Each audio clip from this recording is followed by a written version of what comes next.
அஸ்ஸலாமு அலைக்கும் மக்களே. இன்றைக்கி சேலஞ்ச் டே 69. இன்றைக்கி ஜமாத்தோட நாள் 31. எப்பவும் போல் காலையில் இந்த தாஜி நமாஸ் அல்ஹம்துலில்லாஹ் படிச்சுட்டு அப்புறமா வேறு ஜமாத்துக்கு இங்கே முன்னாடியே போயிட்டாங்க. ஏன்னா கார் இருக்கிறதுனால இங்கே முன்னாடியே போயிட்டுறாங்க. அதுக்கப்புறமா நாங்கள் டெம்பிளில் கூப்பிட்டுட்டு போயிடலாம்னு சொல்லி ஃபஜர் நமாஸ் அல்ஹம்துலில்லாஹ் ஜமாத்தோடய படிச்சுக்கிட்டு அதான் எல்லாம் வச்சு அதுக்கப்புறம் சுன்னத்லாம் படிச்சுட்டு டெம்பிளில் ஏறி அதுக்கப்புறமா எல்லோரும் போயிடலாம். அதுக்கு முன்னாடியே டீ எல்லாம் குடிச்சிட்டு டெம்போ வந்துச்சு. சரின்னு பேக் எல்லாமே ஏற்றிட்டு அதுக்கப்புறமா எல்லோரும் ஏறி அல்ஹம்துலில்லாஹ் எல்லோரும் சஃபரோட துவாலாம் படிச்சுக்கிட்டு அப்புறமா அப்படியே வியூ என்ஜாய் பண்ணிவிட்டு வியூவும் ரொம்ப நல்லாவே இருந்துச்சு காலையில். ஆனால் ரொம்ப குளிர் இருந்துச்சு.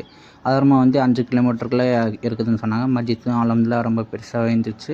சரின்னு அதுக்கப்புறமா பேக் எல்லாம் இறக்கி விட்டுட்டு மஸ்ஜித்குள்ளவும் அல்ஹம்துலில்லாஹ் ரொம்ப பெருசாக இருந்துச்சு. சரின்னு அதுக்கப்புறமா நமாஸ் படிச்சுக்கிட்டு கொஞ்சம் நேரம் சுன்னத்து அதுக்கப்புறமா உட்காந்து குரான் ஹல்காலாம் பண்ணிக்கிட்டு அதுக்கப்புறமா ஜோஹர் நமாஸ் டைம் ஆச்சு. நான் அல்ஹம்துலில்லாஹ் ஜோஹர் நமாஸ் நம்ம ஹாஃபிஸ் தான் அதான் கொடுத்தாங்க.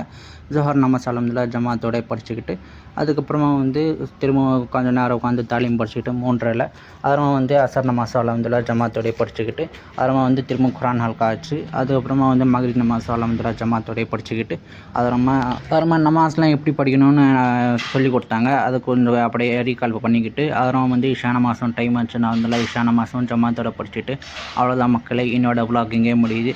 பிடிச்சிருந்துச்சுன்னா லைக் பண்ணிவிட்டு ஃபாலோ பண்ணிவிட்டு ஷேர் பண்ணிவிடுங்க.